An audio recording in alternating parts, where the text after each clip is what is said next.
Gary Payton and the Seattle Supersonics. Tyler Lockett from the Seattle Seahawks. DK Metcalf. John Sue with the Favreau. This is Nate Burleson. You're watching NorbCam. NorbCam. You're watching NorbCam. What's up, everybody? This is NorbCam coming at you on this Blue Friday, a very exciting Friday here as we are into the last 4 games of the NFL season, the quarter, last final 25%, the home stretch. This is where we figure out who's going to be in the big dance, who's going to the playoffs, who is not. And one of the biggest debated questions right now is, as a Seahawks fan, who should we root for in this early game on Sunday? Should we root for the 49ers or should we root for the Saints? And I've been hearing a lot of people saying we got to root for the Saints because the 49ers are in division, so we should always root for your division opponent to lose. But I've got a different take on it, and I believe, based on all the calculations I've made, that we need to be Saints fans this weekend. Sorry, what am I saying? The other way, we need to be 49ers fans and root for the 49ers to beat the Saints. I know it sounds crazy, but bear with me as I break this down for you guys. There's another scenario too, but as far as wins and losses, we've got to root for the 49ers, and here's why. Check it out. All right, so here we've got the NFC playoff picture. We've got the Saints right here, right now currently in the number 1 seed. They're 10-2, much like us and the 49ers. Seahawks currently with the number 2 seed at 10-2, and then we got the 49ers at 10-2. All right, so let's go with what everybody's saying right now, and that let's root for the Saints to beat the Niners. Well, let's see what happens here. Okay, so the Saints would win. They would move to 11-2, and then the Saints would drop to 10-3. Now let's assume then the Seahawks then play the Rams Sunday night and we win as well. That would put us at 11-2, tied. Sorry, did I just reverse that? Saints. We're going with that scenario. Saints would be 10-3, and the Seahawks and the 49ers would both move to 11-2. So now we would have 3 games to go in the schedule, and let's just assume for argument's sake that. I'm confusing myself in this whole process, right? No, we're going with conventional wisdom that the Saints must beat the 49ers. Saints go to 11-2, Seahawks go to 11-2, Saints drop to 10-3. I'm so confused in this whole thing. Here we go. So, and let's look real quickly at that upcoming schedule, just to kind of see how things look for the remaining schedule. For the Saints, they've got the Colts, they've got the Titans, they got the Panthers. All very winnable games. Now we've got the 49ers schedule. Let's take a look at that. Falcons, winnable. Rams, winnable. Then, of course, we play them in the finale. Here's the Seahawks schedule.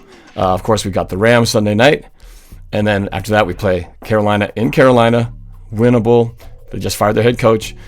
Then we come home for the last 2 games against the Cardinals, winnable game. And, of course, the finale against the 49ers.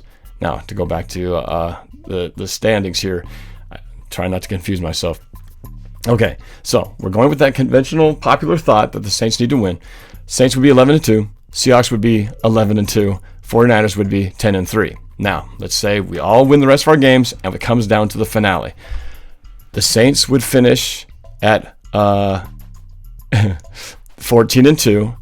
The Seahawks would enter the final game against the 49ers at 13-2. The 49ers would be 12-3, okay? Yes, right? Yes, in that scenario. Now, let's say the Seahawks win that game. We would finish 14-2. The 49ers finish 13-3. We are a game up on them. We win the tiebreaker. All is great. We win the division, but we would finish in the number 2 seed because the Saints would be 14-2, we'd be 14-2, and because we lost to the Saints earlier in the season, the Saints would get the number 1 seed. So, if the Saints do win in that scenario over the 49ers, the best we could do is finish in the number 2 seed. All right. Now let's just look at what happens if because people are feeling like, well, the reason you want to go with the 49ers losing is because that buys us that insurance that we can win the NFC West. Well, let's see what happens here. Saints would finish with 14-2. Seahawks, let's say we lose to the finale to the 49ers.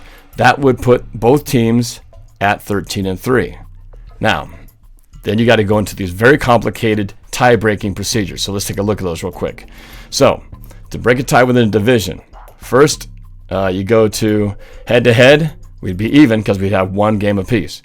Win-loss record, the same. Percentage in common games, also the same, because we both would have lost to the Ravens and we would have lost to the Saints. So now you got to go to best win-loss percentage inside the conference. Again, I believe we are still tied up. So you got to go to now number 5, strength of victory.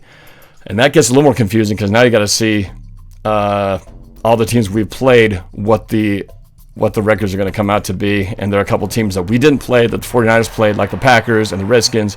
And there are a couple teams that we played that the 49ers don't play, such as the Eagles and forget who the other team was now. I knew it for a second.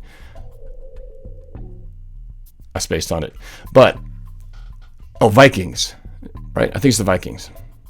So, but as it stands right now, it's very close in terms of strength of schedule. So that can change and obviously won't be determined until all those teams play out. So what I'm trying to say here is that we could have that scenario go, and if people feel like the Saints beating the 49ers gives us insurance that we're going to have the division even if we lose, that's not necessarily true. Because of all these tiebreakers, the Saints could still win and we could still lose the division if we lose to the 49ers because of these tiebreakers.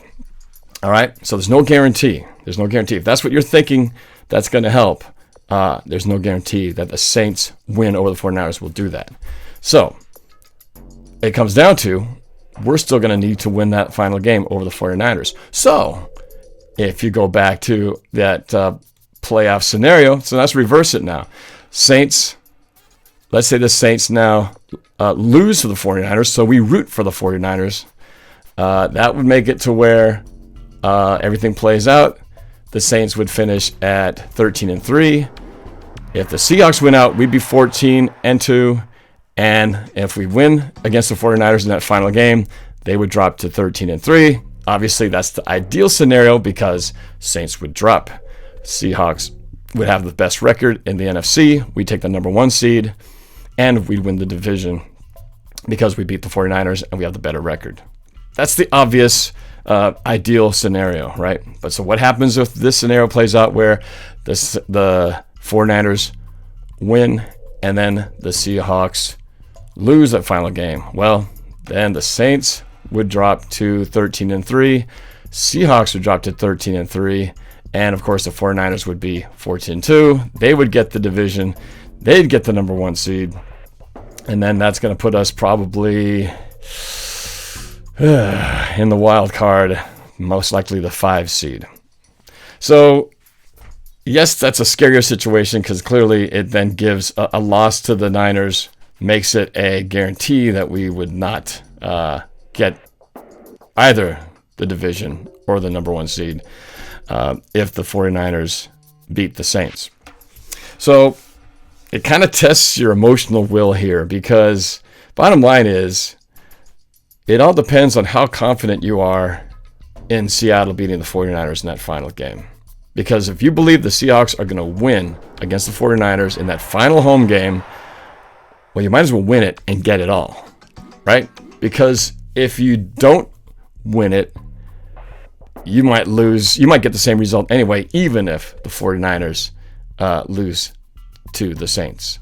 So, bottom line is, in my mathematical calculations, I believe we need to be 49ers fans, much as it pains me to say, this weekend, so that the Saints get knocked down a notch, and that gives us basically that opportunity for that final game of the season to basically be a playoff game already, and to determine who gets the number 1 seed. I mean, that's if you want a drama, you want a showdown, and you want to really earn it, and of course, get what has guaranteed us every time the Seahawks have finished in the number one seed with home field advantage throughout the playoffs, we've gone to the Super Bowl every time. So why wouldn't you want to replicate that formula? So that's why I'm saying we need to root for the 49ers to beat the Saints this weekend. And, of course, selfishly as a fan, I want to see as many games in person as I can. So getting the number one seed gives us every home game, every playoff game at home, and maximizes our chances. However, just to throw one more monkey wrench into this situation, I think somebody in the chat mentioned it earlier. The one unlikely but possibility that I believe would blow all these scenarios out of the water, which really would be the ideal scenario, and that is a tie between the Saints and the Niners. That would mess up the entire thing, but I do believe it would actually benefit us in the long run, because a tie, I didn't even do the scenarios, but I do believe that if they both tied and everybody wins out, and of course we beat the 49ers, then that clears up that question, and we would still get the everything that we want. Now, as far as if we lost, if they all tied, that's a little more confusing. But bottom line is, just forget the tie, because it's not going to happen. So let's all root for the 49ers to beat the Saints this weekend, and then obviously we must win out the rest of the way, and we will get everything that we want. Isn't that what we want anyway? Seahawks can clinch a playoff berth with a win over the Rams on primetime this Sunday. And for those of you who are in town, you guys can come join me at my Seahawks viewing party at Emerald Downs this weekend. It's going to be crazy. It's going to be great.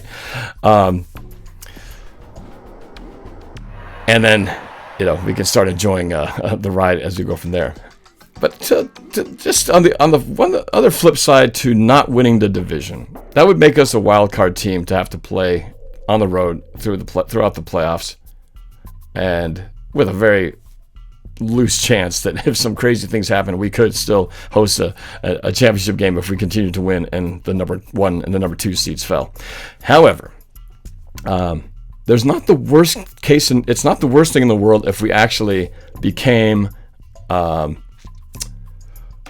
If we had to go on the road as a wild card team. And Sports Live in the ATL, David, thank you so much for the $10 super chat. Norb Falcons will try and help Seattle next week in San Francisco. We can win, and don't ever want to see Kyle Shanahan win. I'm happy for y'all in Seattle. Thank you, David. All right, so on the flip side, is it that bad if we don't get the division, or we don't get that number one or number two seed? What if we drop to the 5 seed and become a playoff team on the road? Well, one bright spot, if you look at it for this season, is we've actually played better on the road than we had at home. This is the first time, we're 6-0 for the first time in franchise history on the road. And I think not only undefeated on the road, but we have been playing, I think, better victories on the road than at home. And that might just be the opponents we're playing, but it's less of a scary scenario right now looking at the Seahawks on the road, just because of the fact of how they have been playing all season. So a road playoff run for Seattle isn't as scary as it might have been in the past. Not to mention, you got the Dallas Cowboys, who look like crap right now, with a 6-7 record on top of the NFC East. That's how bad the NFC East is. It's very possible you'll have a division winner with a losing record, much like Seahawks did back in 2010 on Pete Carroll's first year. So most likely, we would go on the road and have to play a very not good Dallas Cowboys team, or if the Eagles somehow manage to punch their way in, going on the road to playing in the Eagles. Which neither of those two teams scare me. So, that's one positive, I suppose, for being a wild card team and being in the number 5 seed. So that's just another thing to keep this in consideration. But all things being equal, if we want the best thing for the Seahawks in terms of the ultimate prize, and I don't know about you guys, but I don't want just a playoff berth. I don't want to just make it to the first round or win just the first round. I don't want to just get to the NFC Championship. I want the whole thing, baby. I won't be really pleased unless we get back to the big game in Miami. So how do we do that? Well, history has proven itself that Seahawks' best chance of doing that is getting the number 1 seed. And the fact that the number 1 seed is right in our grasp, and we can control our destiny to get there. If the 49ers beat the Saints, you got to root for the 49ers this weekend. Crazy as it sounds. But you've won it all. If you want to aim high and get that ultimate prize, this is your best route. This is your best route. So I hope that helps clear the air, and we shall see what happens. But we'll know before we even play that game Sunday night against the Rams, because it is the early game, the Saints 49ers. So we shall see what happens. But anyway, I appreciate you guys watching today. Just want to get that little bit of a insight and analysis, and help maybe shine some light as to what next time you get into a discussion today or tomorrow about who should win. Well, you can tell them that NorbCam told you that we should be rooting for the 49ers. All right. Okay. Just another quick note. I wanted to tell everybody after this, we've got the game against the Carolina Panthers, as I mentioned earlier. And that's a morning game in Carolina. But for that game, we will be, as usual, doing my viewing parties at Emerald Downs. But in addition to that, it's going to be a special day because we're working in collaboration with the 12 Days of Goodness organization, and they do 12 days of time here during the holidays where they help seniors in the area, visiting seniors at different senior centers and providing them services and allowing them to meet Seahawks legends. And these take place at all these different events during this 12-day period. It's a great service for seniors, gets them out, gives them an opportunity to meet some Seahawks legends of the past. But one of these dates of that event is going to be at our viewing party at the Carolina Panthers. So if you guys come to that game, there's going to be a special breakfast buffet for seniors. It's only $6, $12 for everybody else, but seniors get it for half off. And it's just, I'd encourage any of you who are planning to come, it's a chance for not only for you to come, but also to bring a senior, and they're going to have special raffle prizes for them as well. So my dad's a senior. He comes to all my parties anyway, but he'll be there as well. But if anybody, and you guys know who are seniors, I encourage you to take them out, bring them to our viewing party against the Carolina Panthers at Emerald Downs. It's going to be a great event, and a lot of great food, and what an awesome way to spend a Sunday morning cheering on the Seahawks as we keep this playoff and Super Bowl dream alive. All right. I hope you guys have a great rest of your day, a fantastic weekend, and let's get this thing on Sunday, baby. Thanks for watching. Don't forget to subscribe, hit that bell for notifications, and go Hawks.